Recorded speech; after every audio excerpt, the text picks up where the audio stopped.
Okay, welcome to session 4. Canonization of Scripture. Okay? Old Testament muna. That's what we're going to focus on right now. Subtitle natin, Do We Have the Right Books? Relevant yung canonization because nowadays, medyo pinagkakaguluhan ngayon yung canonization ng second Filipino saint. Pero that's not what we're going to talk about. Hindi yun ang ibig sabihin ng canonization. So today we are going to talk about 3 questions. Unang-una, how do we know the books that we have in the Bible are the right ones? Okay, starting with the Old Testament, of course. Tapos pangalawa, why do the Roman Catholics include extra books in the Bible? Yung Apocrypha, and those kinds of books, Deuterocanonicas, they are sometimes called. Tapos, who has the authority to determine what books can be called Scripture? So ito yung mga sasagutin natin sa session natin ngayon. Medyo, once again, medyo technical to ng konti. That's why medyo makapal-kapal ang notes nyo ng konti. Okay? But you'll get lots of information. Hopefully, hindi po kayo malunod. So I would recommend magdala kayo ng oxygen pag nandito tayo sa bibliology and magkaroon kayo ng mask para pwede kayo mag-dive. Okay. Walang natatawa sa mga joke ko. Okay, so let's pray. Let's pray na. Panginoon, thank you Lord sa hapon na ito and I pray na Lord matuto nga ang bawat isa Panginoon ko dito sa napakahalagang question ito about the Bible, yung which books of the Bible, Lord, ang talagang masasabing authoritative at inspired Word of God. So maraming salamat po, Panginoon, that we can study this topic today. In Jesus' name, Amen and Amen. Yan. Okay. Let's, first of all, define ano ibig sabihin ng canon. Can somebody just read that? Okay, Paul, can you start?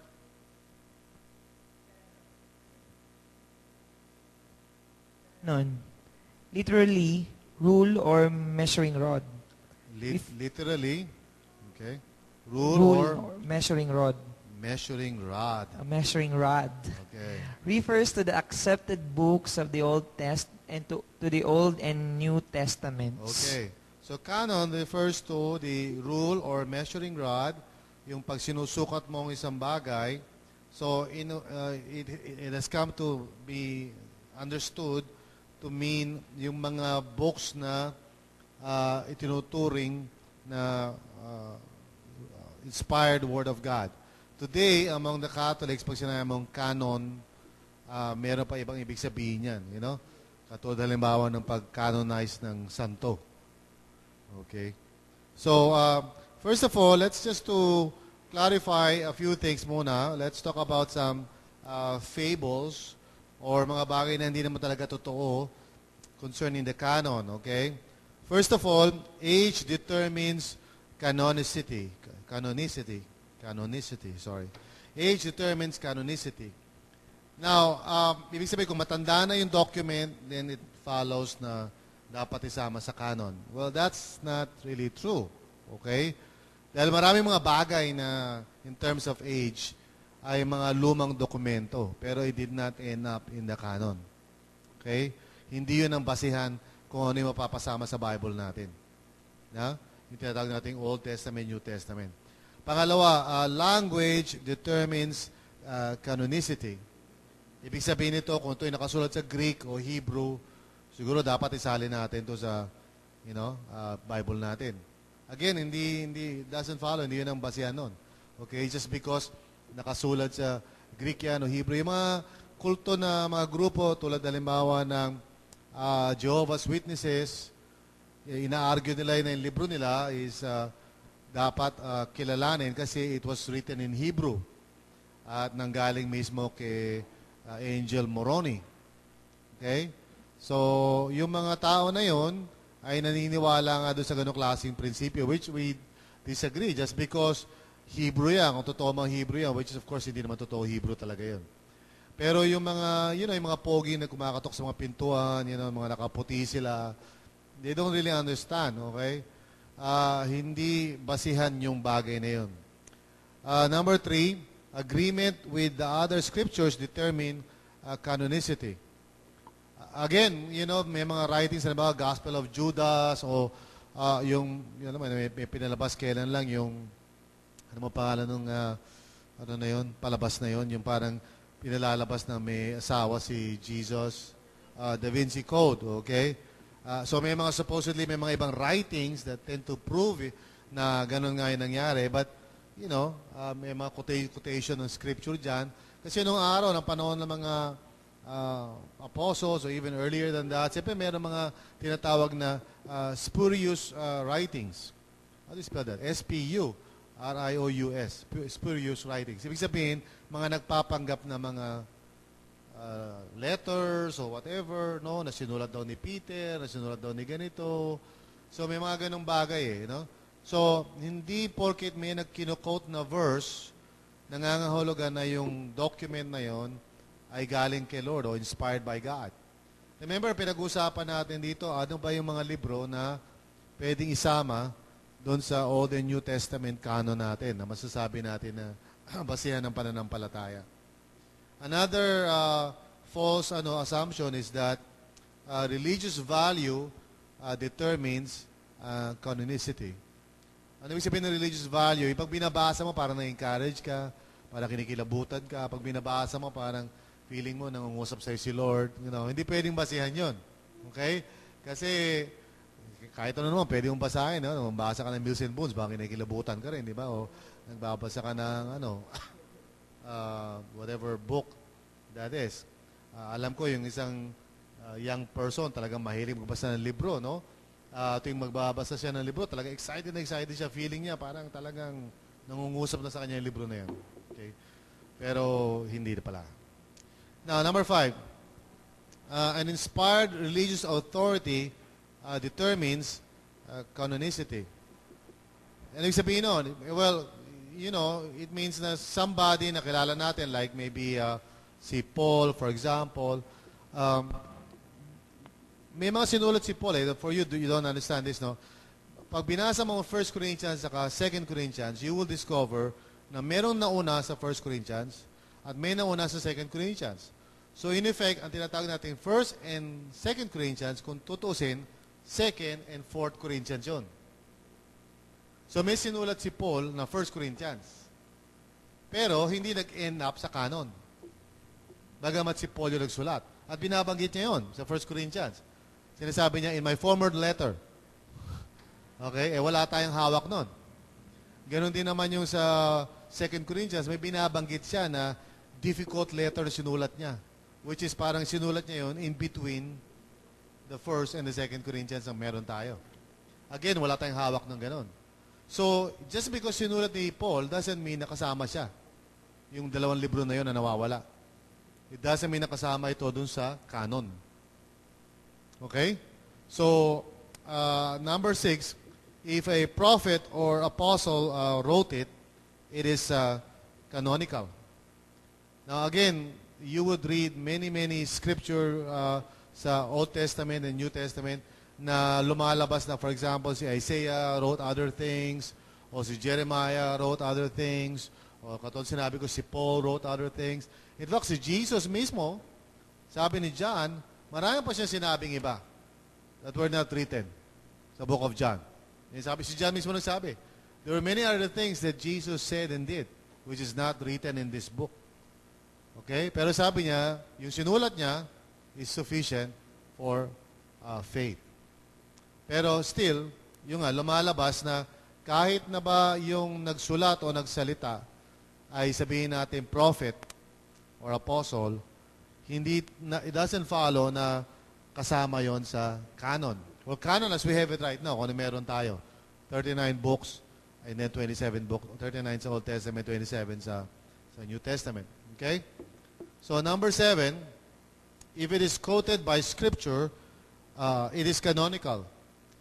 Now, again, that's a problem because there are certain things na kino-quote sa Scripture na galing sa mga sources na extra-biblical. Okay? May mga examples tayo dyan. Sa Jude 9, galing dun sa Assumption of Moses, okay? Chapter 14, 15, Book of Enoch, okay? Tapos Acts 17, may kinuha siya galing kay Eratus, yung sinulat ni Eratus na Phenomena, 5. Yung mga yun, hindi naman biblical yun eh. Yung mga pinagkuhanan. Okay? So, if you read, for example, Jude verse 9, may binabanggit si Jude na hindi mo patatagpuan sa kahit anong libro sa Bible. Kasi he's quoting from another extra-biblical book. May kino-quote siyang ibang libro na hindi biblical. Okay? So, it doesn't follow na porket kinote niya yon, kailangan isama na natin yung book na yon sa Bible natin. Okay. Mukhang wala sa focus sa mga tao rito. Okay. Ha? Okay, naiintindihan niyo ba? Ano sinabi ko na so far?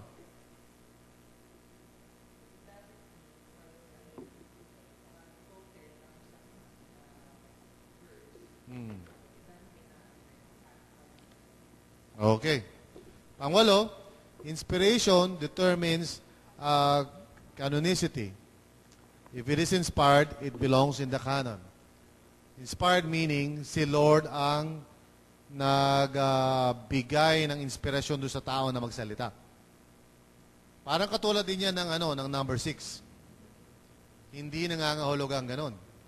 Kasi during the time of Elijah, for example, or the time of Moses, marami siya sinabi na inspired by the Holy Spirit, pero hindi naman na-record. Okay? Kaya nga sinabi ko mismo si Jesus ganon eh. I'm sure marami sinabi si Jesus. No? Siguro, ewan ko, excuse me, pwede bang gano'n, di ba? Marami sinabi si Jesus, okay? And I'm sure marami siya sa 3 years na kanyang ministry, marami siyang turo pa na ibang bagay, no? Na maaaring hindi na naisulat ng mga apostles.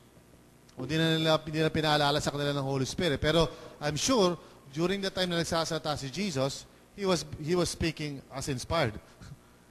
Because hindi naman nawawala yung pagka-Diyos niya all throughout his life and ministry, di ba? Okay, so yun ang ibig sabihin nito. So it's not really true. So, ano ang true talaga? Okay? Well, there are 3 things that true talaga about the canon na meron tayo ngayon. Okay? One is, prophetic nature and apostolicity comprises canonicity. Ano ibig sabihin nun? Well, kung may hawak tayo ngayon, the books that we have right now na kinukonsider nating canon, pag in-examine natin lahat yung mga yan, lahat yan, merong ganitong klaseng background o nature. Bawat isa sa kanila either merong prophetic nature, ibig sabihin sinulat ng some prophet, okay? Pangalawa, it was written by some apostle. So, pag sinabi natin comprises, ibig sabihin, yun yung laman. Hindi natin sinasabi na yun ang dahilan. O, magkaiba yun ang dahilan sa yun ang laman. Okay? In other words, pag sinabi mo na bakit kasama itong book na to sa Old Testament? Bakit kasama itong book na to sa New Testament? Kasi sinulat ito ng isang prophet. Kasi sinulat ito ng isang apostle. Hindi ganun. Hindi yun ang dahilan. Okay? Pero pag tinanong mo, yung book of Isaiah ba na yan? Sinulat ba ng prophet? Yes. Okay? Yung 1 Peter ba sinulat ng isang apostle? Yes. Okay? So, it comprises that. Pag tinignan mo yung canon, yun ang laman. Pero it does not determine that. Okay? Okay, pangalawa, the body of Christ recognizes the canon. Ano ibig sabihin nun? Yung body of Christ, mga Kristiyano, lahat, hindi lang iilan, hindi lang iisa, yung buong kabuuan ng body of Christ over time, nare-recognize nila na itong mga libro na to, ito yung mga libro na in-inspire ni Lord. Okay? So, merong collective na pagsasang-ayunan. Thank you.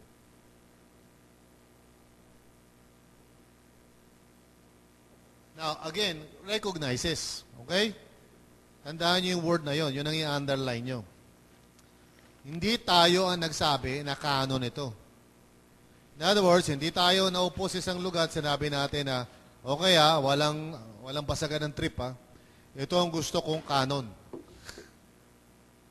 O kaya ito yung gusto namin canon, ha? Huwag kayo kontra. Hindi ganun yun.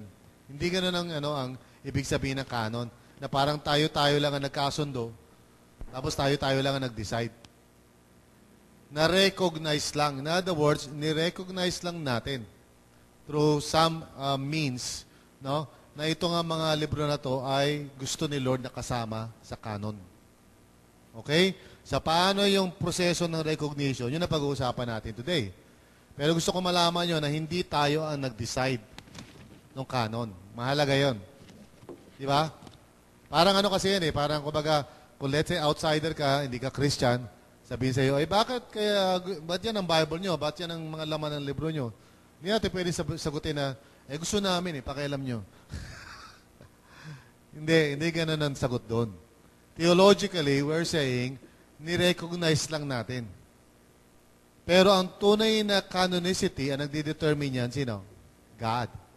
God alone determines canonicity. In other words, it is God who guides the church and tells the church, this is what I want you to collect together bilang Word of God. Okay? So, some of the books na maaaring sinabi o sinulat ni Moses, hindi kasama dyan. Some of the things na sinulat marayo ni Elijah, hindi kasama doon. Okay? Even though sila mismo yung nagsalita o sila mismo yung nagsulat. Even though si Paul mismo nagsulat ng 1 Corinthians na historically first, pero niloob ng Panginoon na hindi mapasama yun, kundi mapasama ay yung second na ngayon ang tawag natin first. Amen? Naintindihan niyo ba yan? Okay. So, we'll go deeper into this question. But first, let's read itong sinulat ni F.F. Bruce. Nasa heaven na to si F.F. Bruce. But I included yung kanyang book sa Schoology. Kung kayo ay merong tiyaga, you will learn a lot from his book, The Canon of Scripture. Nandun yan sa files links ng Schoology. Okay, basahin natin to. Sino na? Jenner? Jenner? Okay. One thing must be emphatically stated. The New Testament... emphatically ka lang, masaya ka kasi emphatic eh. Emphatically stated. Emphatically stated. Yun. Okay. The New Testament books did not become authoritative for the church because they were formally included in a canonical list. On the contrary, the church included them in her canon because she already regarded them as divinely inspired, recognizing their innate worth and generally apostolic authority, direct or indirect. The first ecclesiastical councils to classify the canonical books were both held in North Africa at Hippo Regius in 393 and at the Carthage in 397. But what these councils did was not to impose something new upon the Christian communities, but to codify what was already the general practice of those communities. Sa madaling salita, yung canon ng Old Testament and New Testament, bago pa ito formally na tawagin na canon, yung mga libro na to were already regarded as scripture or inspired by God. Kumbaga, finormalize lang during the councils kung ano yung conviction na ng body of Christ tungkol sa mga letters na ito. Okay? Alright. So, if we can look at the time period, once again, makikita ninyo, unang-unang line sa baba, where you have the 1,400 BC, 400 BC, 100 AD, 400 AD, 1,600 AD. Yun yung period. So, yung cross would be yung time ni Christ o yung buhay niya noon. So, makikita natin na unang-una merong writing of the Old Testament. May line na solid. So, it was during this period, 1,400 BC hanggang mga 400 BC, no? Yan yung panahon na sinusulat yung Old Testament. Pero yung canonization nito ay may proseso pa. Kaya makikita mo sa ibabaw nun ay merong straight line tapos merong dash line. Ibig sabihin nito, during that period, vine-verify pa, okay, kung ano yung mga tinuturing na Old Testament. Pero by the time of Christ, buo na. So makikita mo, wala nang line by the time of Christ. Tapos yung New Testament naman, sinulat mula ng mga around 45 AD hanggang 100 AD, yung Book of Revelation. So, merong klarong period of time yon, naka-bold line, writing of New Testament. Pero yung canonization nito went on for quite a period hanggang 400 AD. Okay? In other words, kina-clarify pa.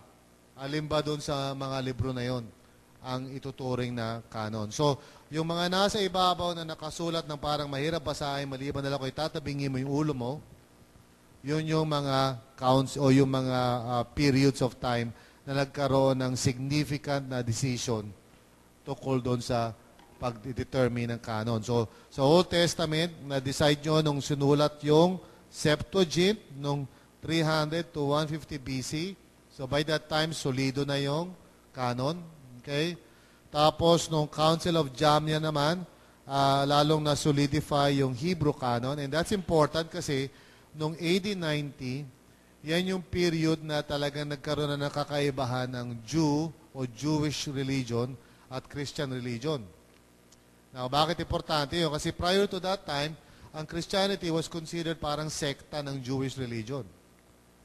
So, in a sense, yung scriptures ng Jewish Christians were still the Old Testament. Kaya lang at that time, nagsusulat na yung mga apostles. And then later on, tinawag na ng mga Christians na scripture din, yung sulat nila Paul and the others. Which nag-aalit yung mga Jewish, yung mga original na Jews. So they came up with a Council of Jamnia, para i-clarify na ang scripture lang talaga ay yung Old Testament. So obviously, nireject nila lahat ng New Testament. Pero by doing so, they also clarified kung ano yung Old Testament canon. Naintindihan nyo? Na by that time, kumbaga, solido na yun. By that time na AD 90, wala na question kung ano yung binubuo ng Old Testament canon. No? And then later on, mula doon sa 367 onwards, yung mga iba't ibang meetings o pagtitipon, mga councils, kung saan ay verify yung mga iba-iba pang parte ng New Testament canon.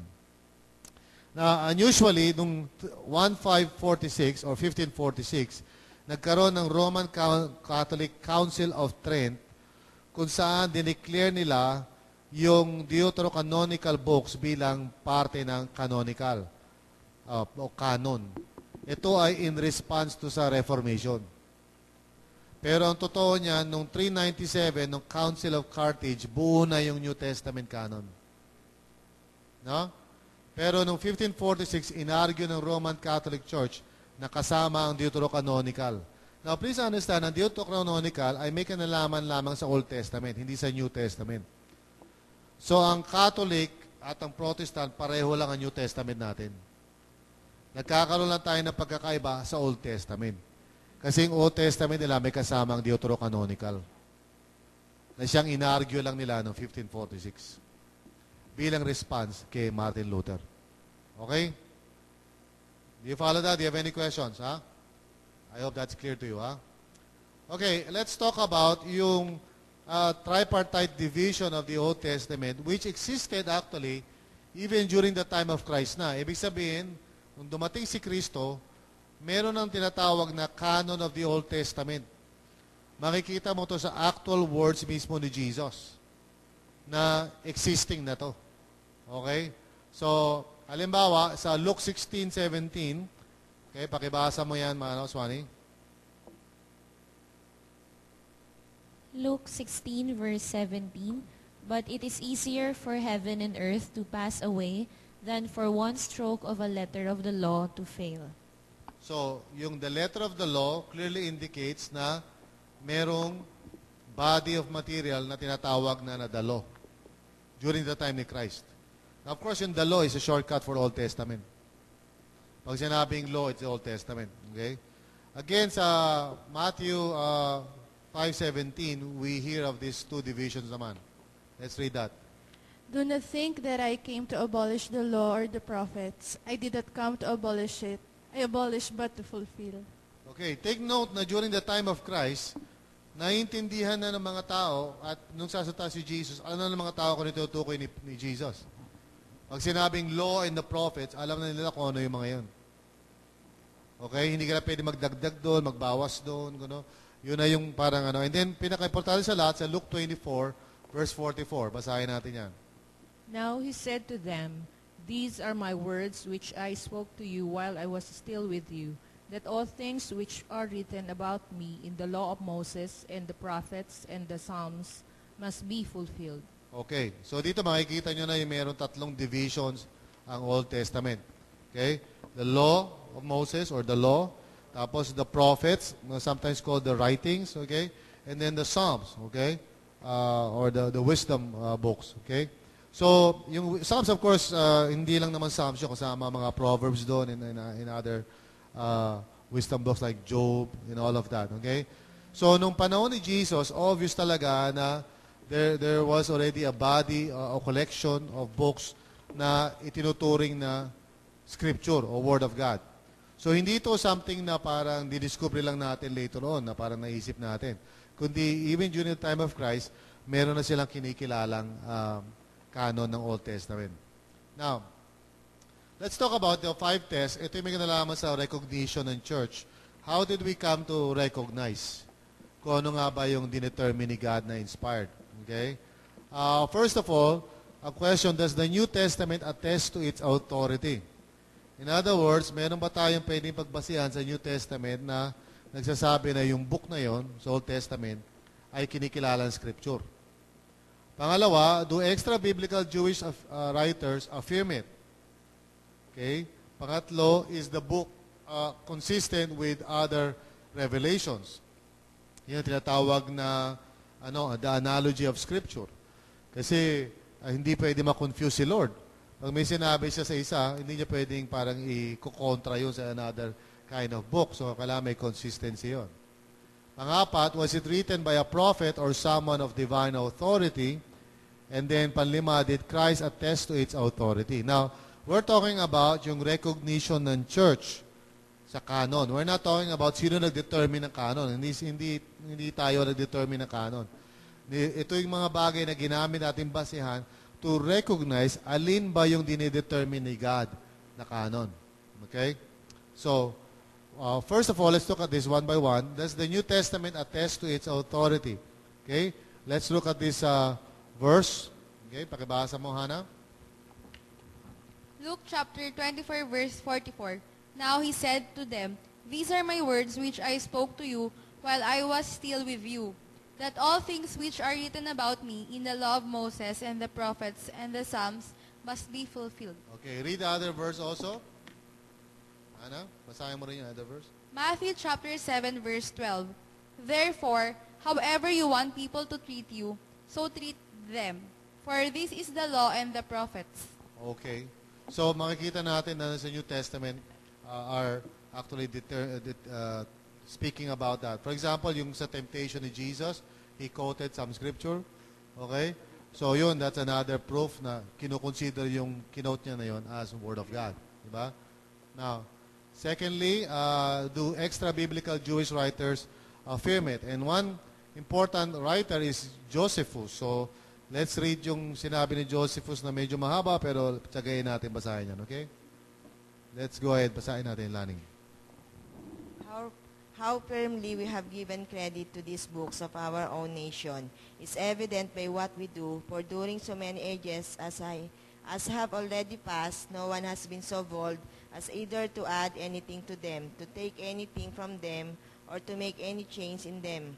But it has become natural to all Jews immediately and from their very birth to esteem these books to contain divine doctrines and to persist in them, and if occasion should arise, be willing to die for them, for it is no new thing for our captives, many of them in number, and frequently in time to be seen to endure racks and deaths of all kinds upon the traitors, that they may not be obliged to say one word against our laws, and the records that contain them.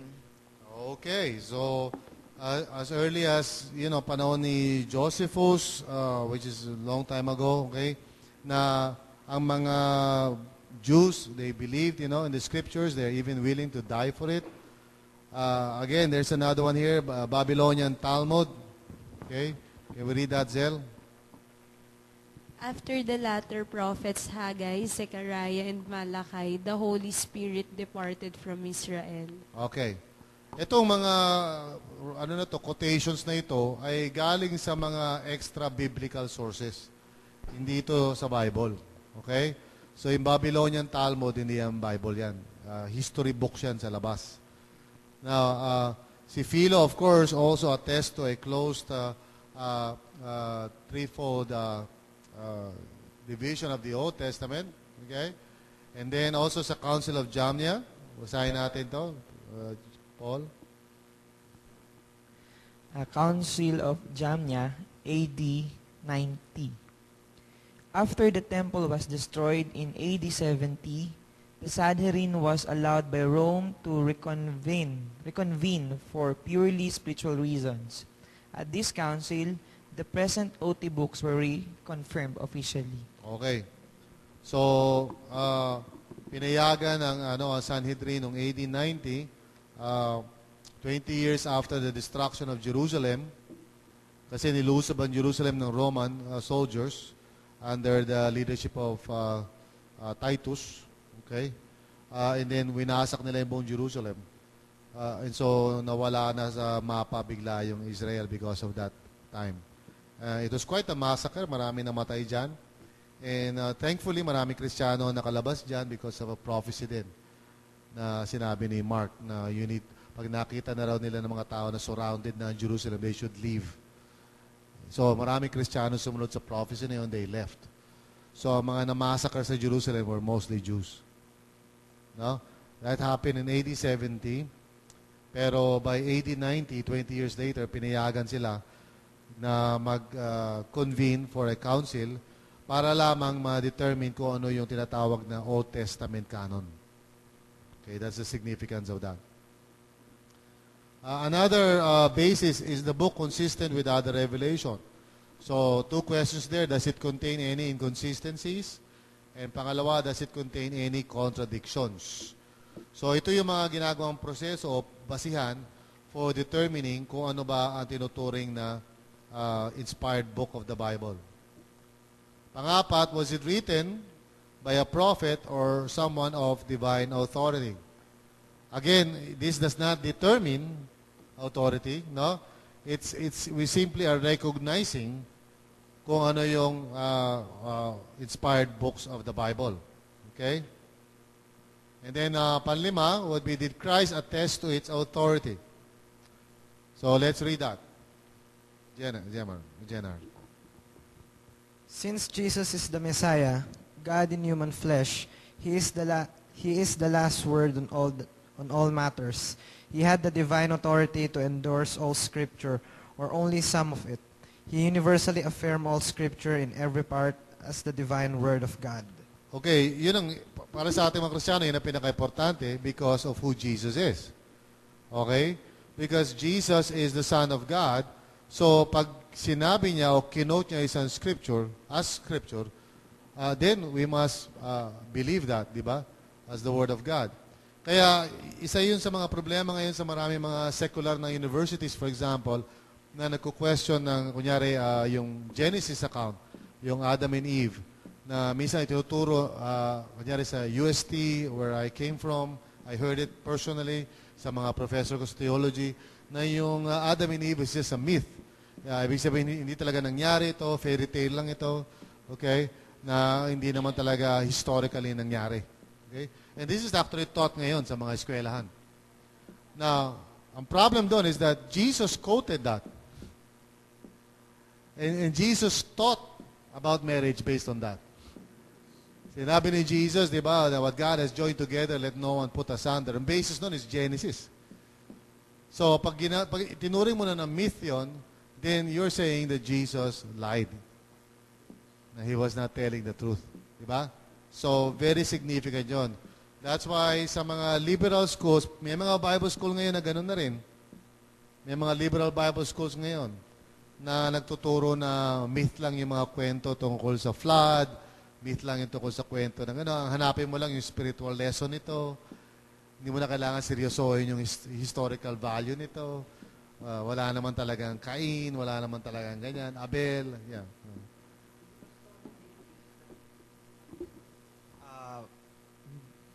I mean, Christian pa rin ba yung, yung mga liberal na Bible school? Okay, so babalik na naman tayo sa mga napag-usapan na natin dati of what it means to be Christian. Diba, napag-usapan na natin yan. The faith, we talked about that. Remember? Flashback, okay? We Pastor, talked about hindi that. ba sila kulto? Kasi di ba parang inaano nila na myth lang yung mga yun, totoo yun talaga. Okay. Sabi natin, the faith includes certain doctrines na kinakailangan panampalatayaan para maging Christian. And there are several of them. Hindi lahat, but there are several of them. Okay, hindi ko na sasabihin kasi diniscuss na natin yan before. Pag sumaliwa ka doon, kulto ka. Ang tawag doon, orthodoxy.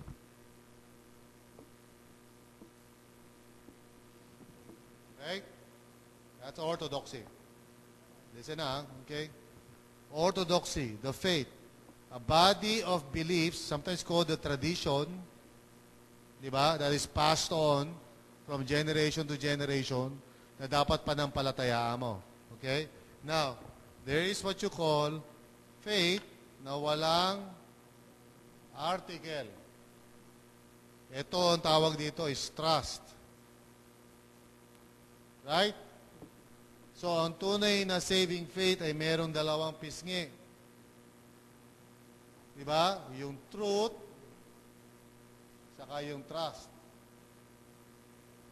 Na kailangan magkasama. Dapat tama yung pinananampalatayaan mo, the faith. Tapos kailangan nananampalataya ka sa the faith in order to be saved. Okay. Understood? Yes. Okay. All right. Let's go. Appendix. The Apocrypha. Okay. Sino nakarinig na ng salitang Apocrypha? Hindi yan kamag-anak ng Apo Hiking Society. Okay.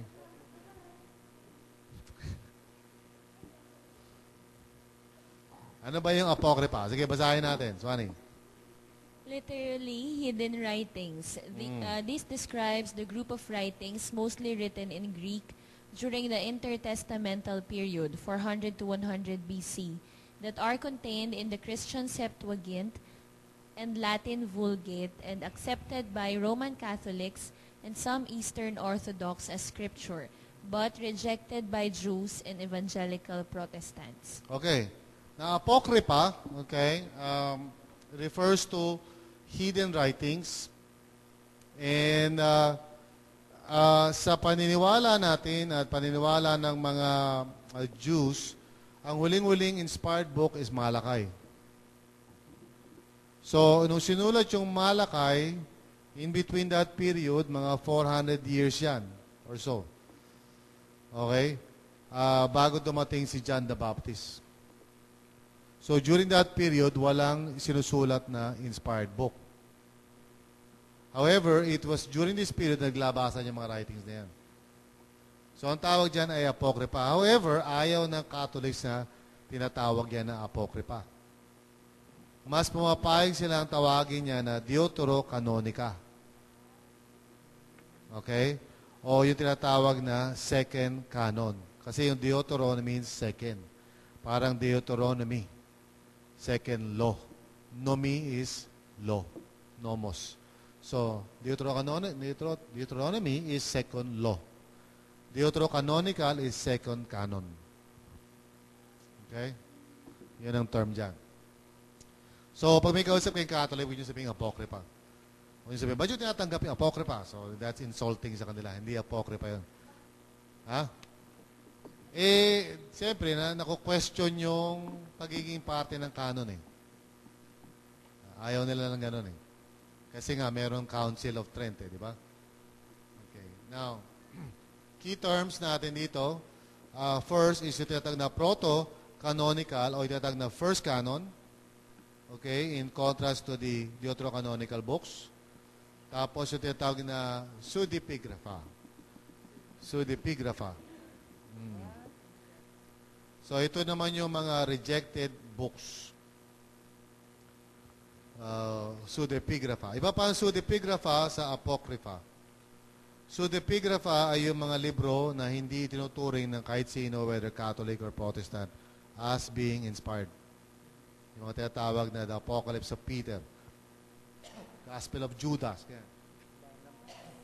Okay? Yun ang mga pseudepigrapha.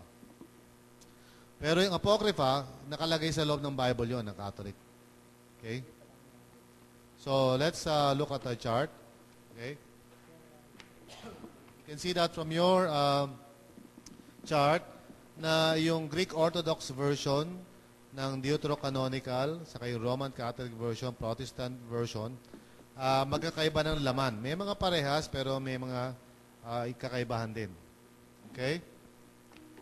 For example, sa Greek Orthodox, makikita nyo na merong Prayer of Manasseh, saka dalawang Maccabees, saka Psalm 151, also Esdras. Okay?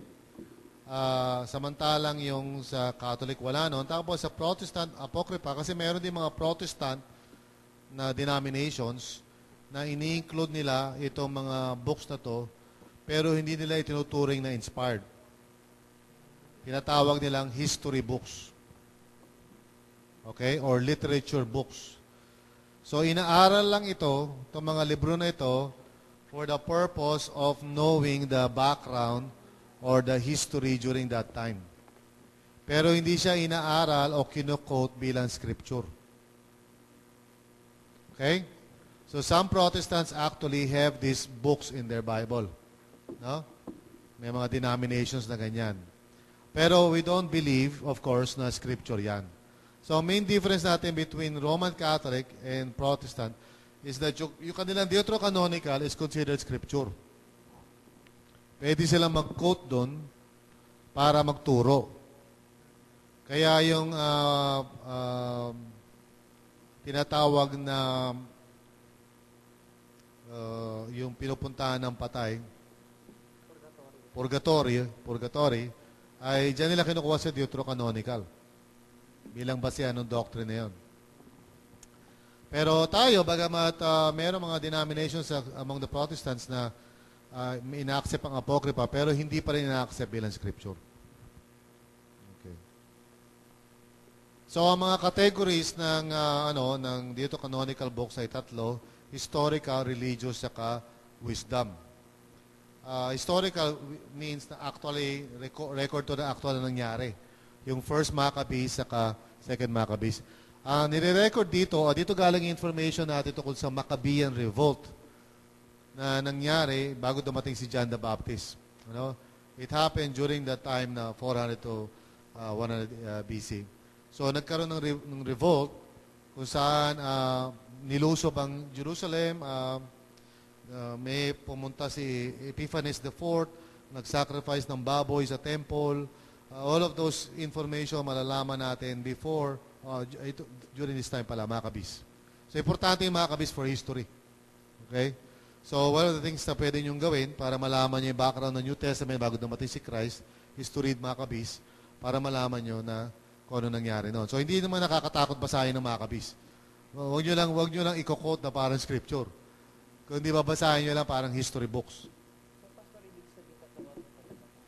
According to most people, na yun talaga yung nangyari during that time. No?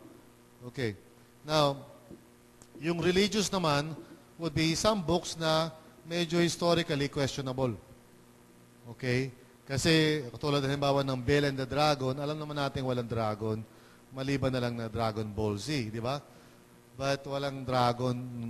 So, parang parang poetic na ang value lang nito ay yung lessons na tinuturo. Parang parable siya. Pero hindi naman siya talaga history. And then yung wisdom books naman, of course, parang mga para katulad ng Psalms ito.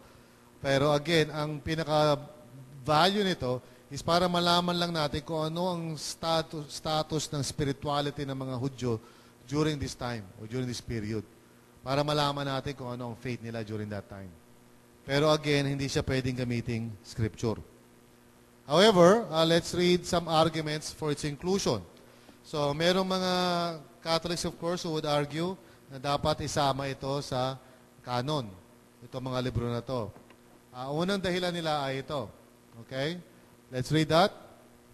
These works were included in the LXX. Septuagint yon, symbol ng Septuagint, LXX. LXX stands for 70. Kasi 70 Jewish scholars ang nag-translate.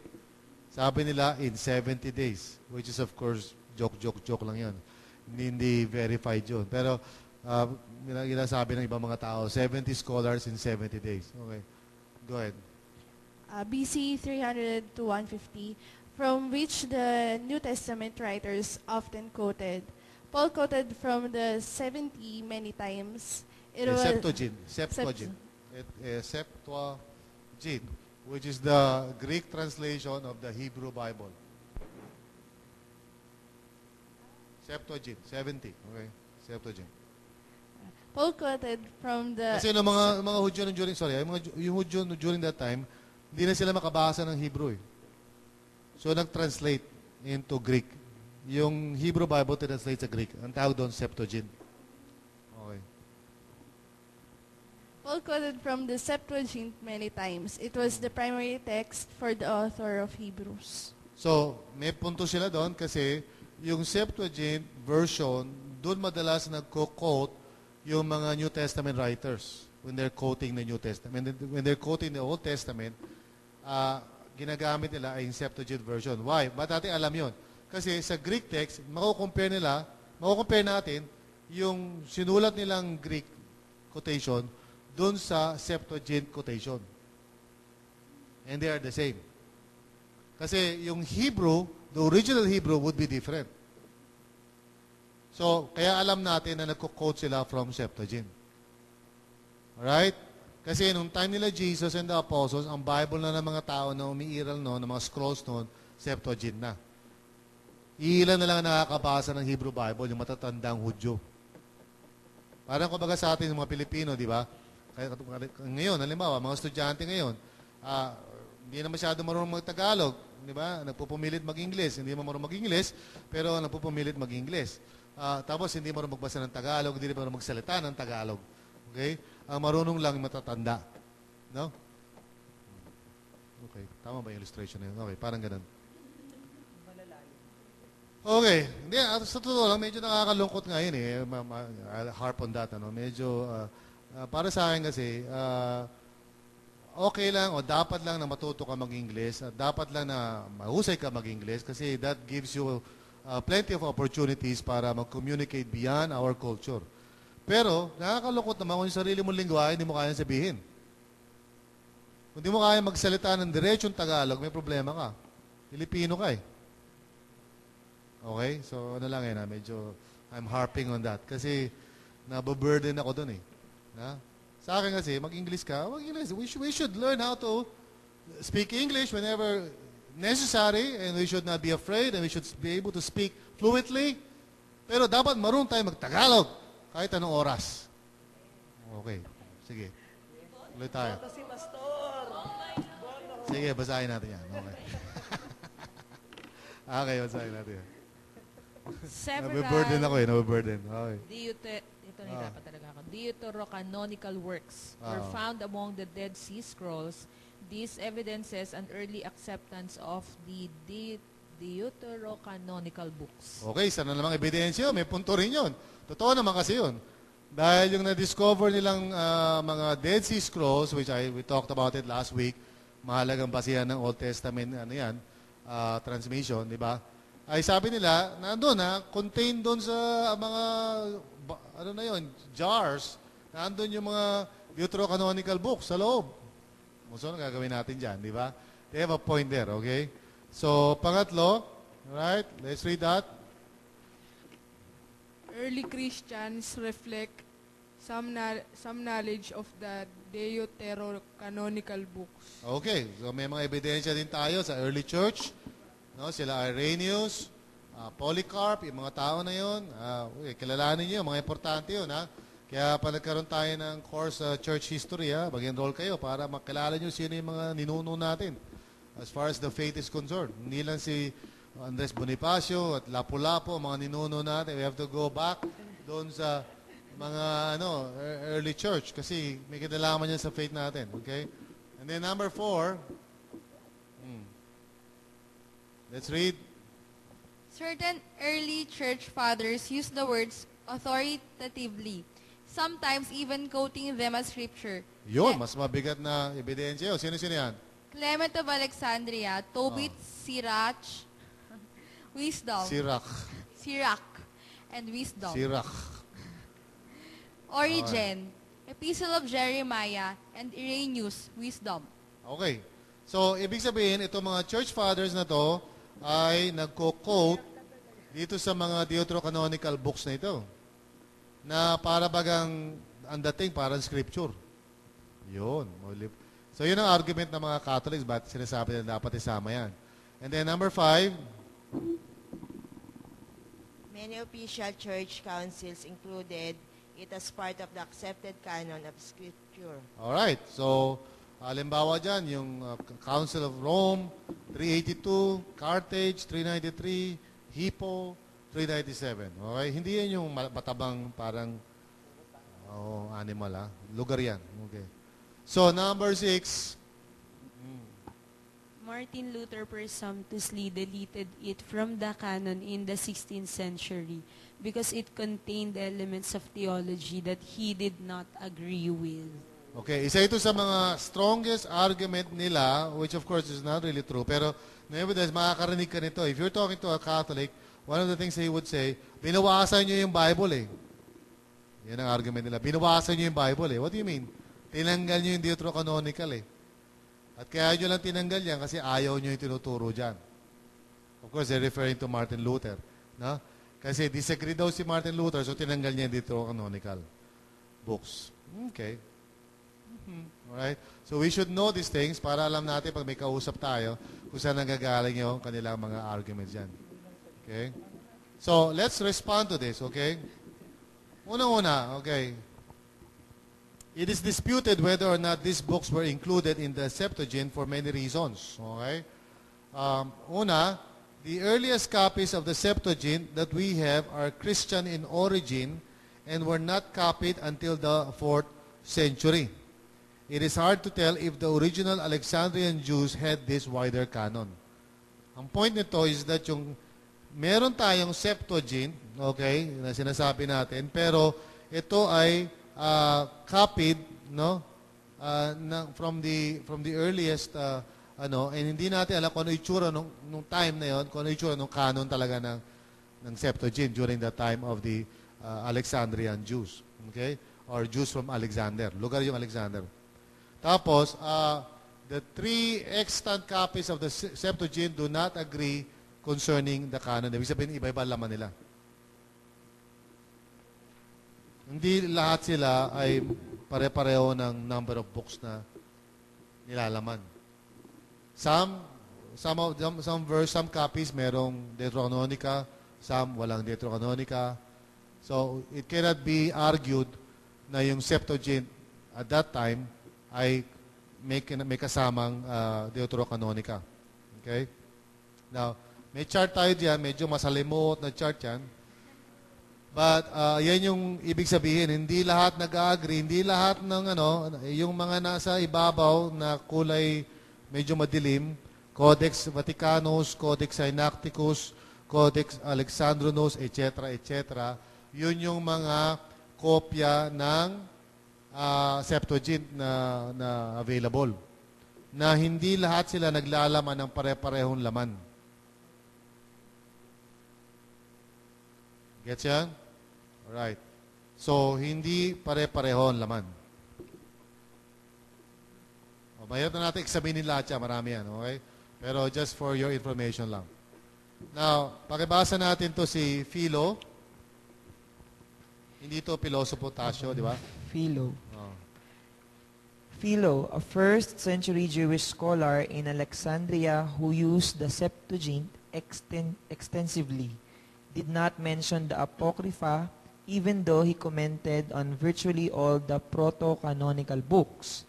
The same can be said for Josephus, a first century Jewish historian who used the Septuagint extensively, who explicitly states that the apocryphal books were never accepted as canonical by the Jews. Okay? So, si Philo, okay, bagamat aware siya sa Septuagint at kinukote niya halos lahat na ng books ng proto-canonical, which is in the Old Testament na alam natin, di ba, 39 books. Pero never once, hindi siya nagko-quote sa Apocrypha. Okay? Tapos mismong si Josephus naman, ng 1st century, rabbi yan, Jewish rabbi yan, no? He clearly states na hindi accepted ng mga Jews ang Apocrypha. Okay? So, pangalawa, as we begin to understand itong argumento na to, many works were found among the Dead Sea Scrolls which are not canonical. So, hindi mo pwedeng i-argue na kasama yung Septuagint sa Dead Sea Scrolls, therefore, dapat canonical din yung Deuterocanonical o Apocrypha. Kasi marami pang iba pa mga libro na kasama doon sa jars. Hindi naman kasama yon sa canon. Gets niyo ba yan? Okay. Let's read the next one. PM? Sino na? Jenner? Knowledge of a work does not make it authoritative. Many people know that the Deuterocanonical books and may even respect and quote from them with authority. But this does not necessarily mean that they believe them to be inspired. Okay, so sa madaling salita, ang argument natin doon is that, well, we're reading too much into the quotations na ginagawa ng ng mga tao ng araw. Just because na-quote ang isang bagay does not mean that they believe na yung book na yon ay totally inspired by God o totoo. Okay? In the same way na halimbawa, si Jude, doon nagko-quote siya, hindi sabihin na parang ina-assume niya na inspired yung pinagko-quotan niya. No? Binabanggit lang niya yon, sinasabi lang niya. Again, let's go to the number 4. While early Christians did quote from the Deuterocanonicals from time to time, the earliest Christians showed no evidence of their accepting them as scripture. It was only when the Christian community began to break ties with the Jews that their inclusion became an issue. The earliest Christian list of books in the Old Testament is that of Melito, Bishop of Sardis, AD 170, and it contains only the proto-canonical works, Protestant canon. Okay. So, again, that's another issue na sinasabi natin na isa sa mga dahilan bakit hindi, yan ang sagot natin, in other words, no? Doon sa mga nagsasabi nito. And then number 5, Hippo, Rome, and Carthage were all North of African or Roman local church councils that did not have the authority to declare the canon. Augustine, the North African bishop of Hippo, accepted the Apocrypha, although slightly different than the Roman Catholic version, and had heavy influence upon these councils. This explains their acceptance. okay, sa madaling salita, yung sagot natin dun sa nag-argue na may mga councils na nagsabi na kasama ang Apocrypha, ang sagot natin doon, lahat ito ay mga local council lang, hindi international council. Council lang na sa isang lugar. Kasi yung mga councils na kinikilala natin, yung tinatawag na international councils. Hindi lang yung mga umaaten ay galing sa Rome, kundi galing sa iba't ibang lupalop noon, the then known world. So itong mga tinutukoy nilang council, Hippo, Rome, and Carthage, ang nandyan, ang pinaka-dominant personality dyan ay si Augustine, who is, of course, from that place, Hippo. Okay? Bishop ng Hippo. So, dahil kilala siya, siya yung may great influence doon. Maliban doon, hindi naman accepted ng ibang mga councils dyan. Tapos, number 6, sagot natin doon sa nila. Martin Luther rejected the Apocrypha just as many others throughout church history had done. There was no official infallible declaration on the canon by Rome until after Martin Luther rejected them. It was an overreactive response to Luther's rejection that caused the Roman Catholic Church to declare them to be scripture at Trent. Until that time, they were doubted by most and labeled either Apocrypha or deuterocanonical books. Okay, intindihin natin to Bago si Martin Luther pumasok sa eksena, even before that time, marami na ang nagda-doubt tungkol sa Apocrypha. Hindi na ito consistent all throughout the church, whether ito by scripture o hindi. At mismo ang Roman Catholic Church up to that time, which of course by that time medyo well-organized na ang Catholic Church by the time of Martin Luther, organized na yun, So, even before that time, wala namang parang declaration tungkol sa Apocrypha. Nagkaroon lang ng declaration pagkatapos ni Martin Luther. Doon lang naging issue na yun ay canonical pala. Naintindihan niyo ba yung sinasabi ko? Pagkatapos lang ng Reformation, sakala nagtawag ng council ang Roman Catholic Church, sakala nila sinabi na ang Apocrypha dapat kasama sa Bible. Dahil nireject lang siya ni Martin Luther. Oo. So, hindi dahil, parang baliktad, dahil si Martin Luther nagpaumpisa nung, hindi, wala namang declaration tungkol doon sa Apocrypha. Talaga namang hindi tinatanggap ang Apocrypha even during that time. Okay? So, there are several mga writings dito and I really would not go into much detail here. But here are the list of church fathers. Marami sila. Iba-iba sila. Si Origen, okay? Si Athanasius, si Jerome. You can read all of this. Mga background nila. Si Gregory the Great. He's he's the first pope, if I'm not mistaken. Si Gregory the Great. Okay? Nire-reject niya yung first Maccabees. And then, of course, iba pang mga tao, Ambrose, mga church fathers yan. The Hugh of St. Victor. I don't want to go into that much detail now. Let me just show it to you lang. Rupert. Okay, may Rupert pala nung panahon na yun. Okay. Okay, sari-sari mga pangalan. Nicholas. William of Ockham. Okay. Yeah, okay. So many of this, all right. Let's go to this one. This is a glossa, standard commentary of the late Middle Ages. So yung glossa ordinaria was considered to be parang main commentary nung panahon na yon. Did not believe that the Deuterocanonicals were inspired. Okay? Basahin natin yung nakasulat sa preface. The canonical books have been brought about through the dictation of the Holy Spirit.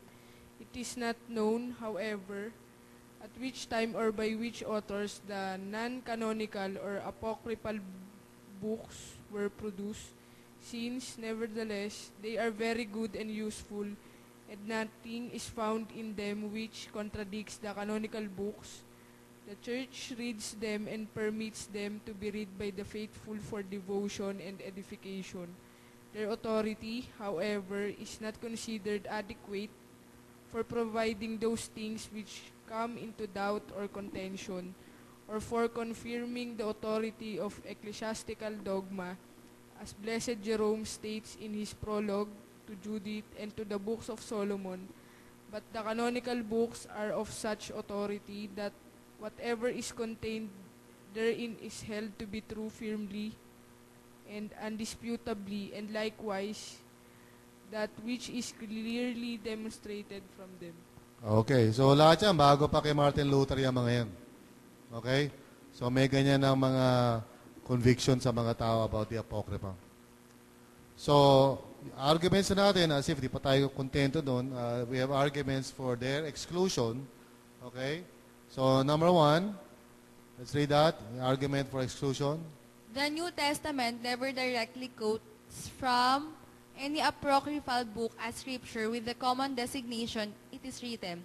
Often, when people claim that it does, the references are a stretch to get them to match the deuterocanonical books, or they are, at best, mere allusions that evidence knowledge of the deuterocanonical books.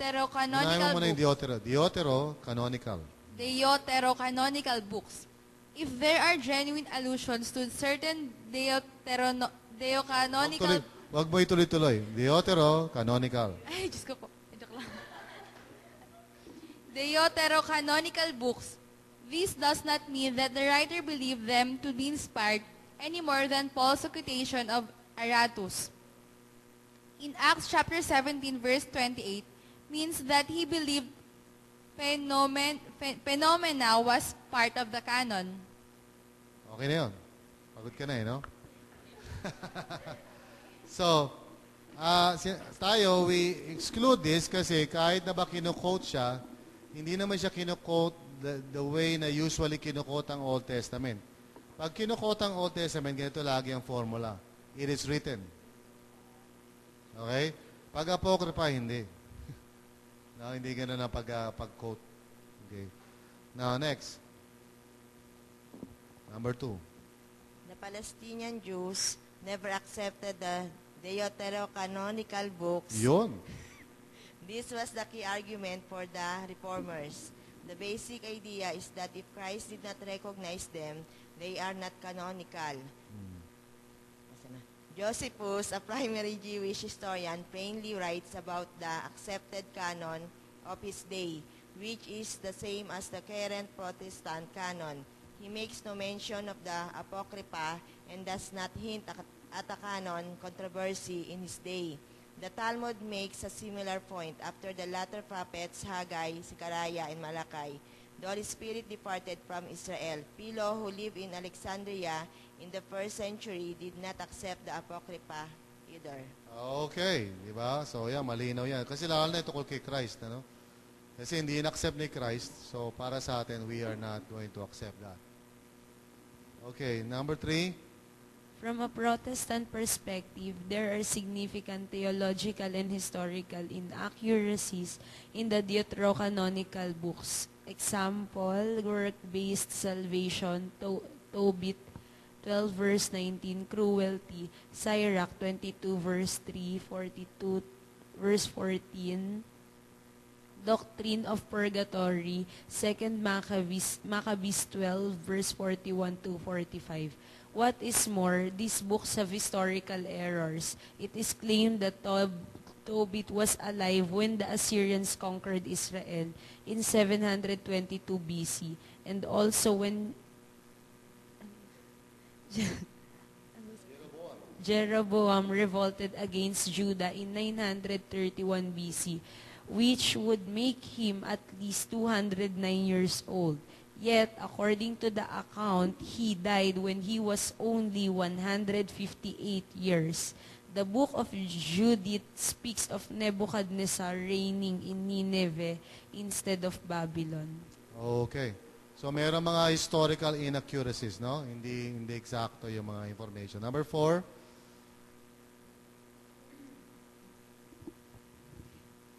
The Apocrypha itself attests to the absence of prophets in its own time. 1 Maccabees chapter 9 verse 27, thus there was great distress in Israel, such as had not been since the time that prophets ceased to appear among them. Yeah, okay. And then finally, number 5. Let's read that, Jenner. The Deuterocanonical books were in the dispute for so long. Were in dispute for so long and held to secondary status that it would be problematic to say that they contain the voice of God, since most people did not recognize them to be His voice. Okay.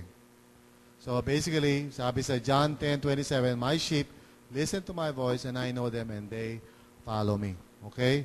So we have logical and powerful reasons why hindi natin tinatanggap ang Apocrypha, or maybe the right word is Deuterocanonica.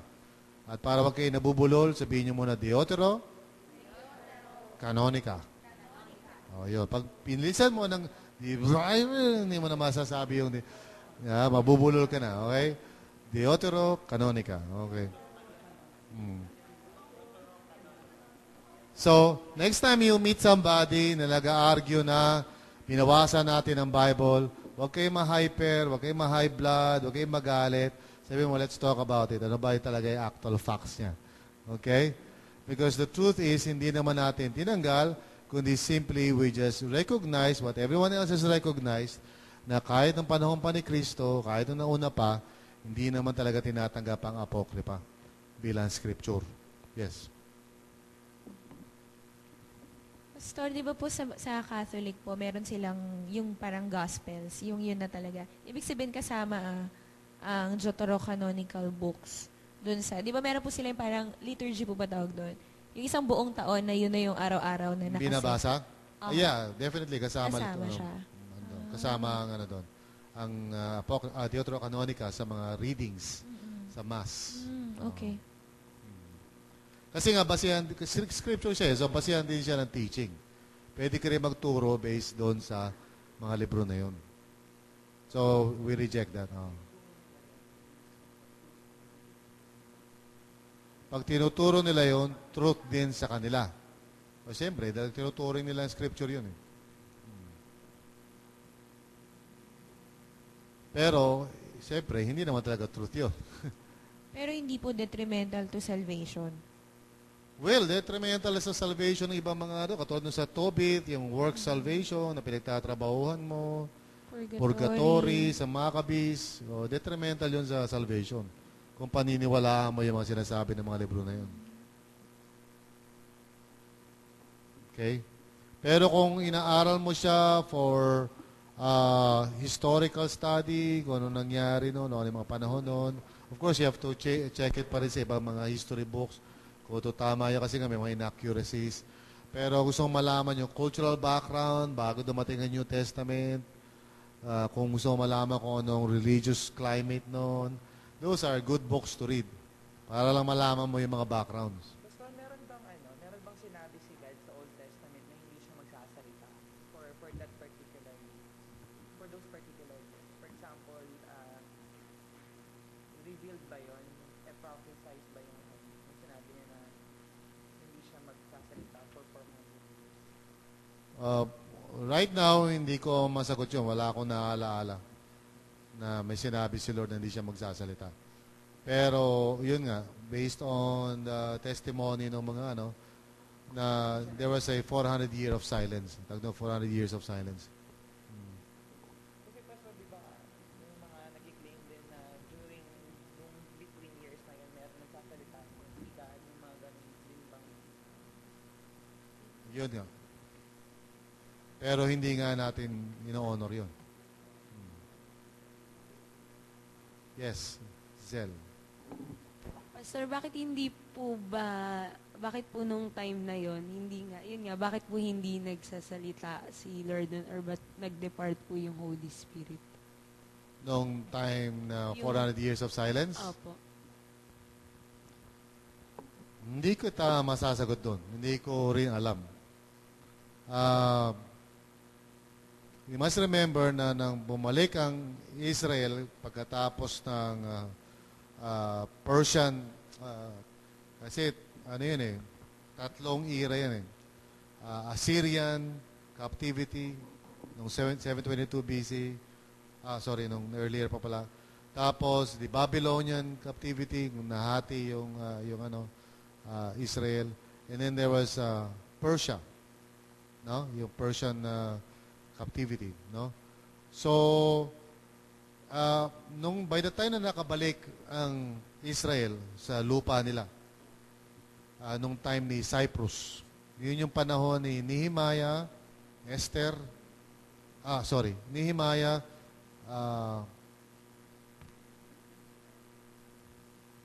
sino yung isa? Nehemiah, who's the other one? Yung kachokaran ni Nehemiah. Nehemiah and sino isang prophet? Nung pagbalik na nila sa Ezra. Okay. Nehemiah, Ezra. Okay, Nehemiah, Ezra, Malakay. Yun yung bumalik na sila Pagbalik nila sa Israel para i-try na i-reconstruct yung Israel. Una, yung Jerusalem, i-reconstruct ni Nehemiah. Okay? Tapos si Ezra naman, i-reconstruct yung temple. No? Pero basically, parang by that time, yung mga Hudyo ay lukewarm na.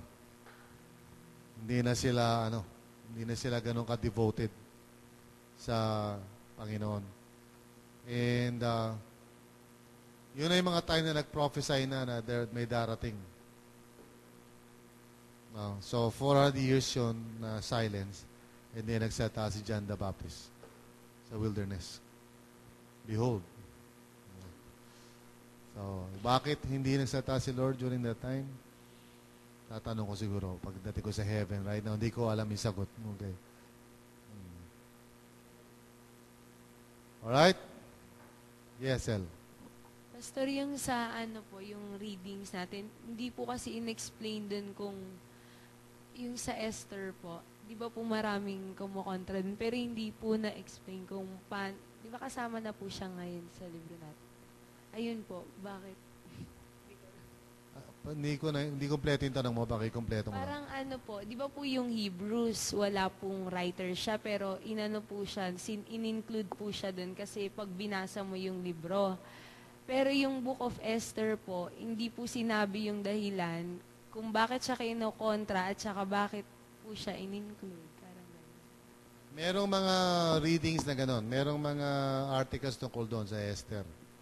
Maybe hindi mo lang nabasa siguro doon sa reading, pero there will be other explanation. Yung kay F.F. Bruce siguro might contain some information, o kaya pag nagbasa ka sa Bible Dictionary, hanapin mo yung Esther para malaman mo kung paano pinagtalunan yung Esther to become part of the canon.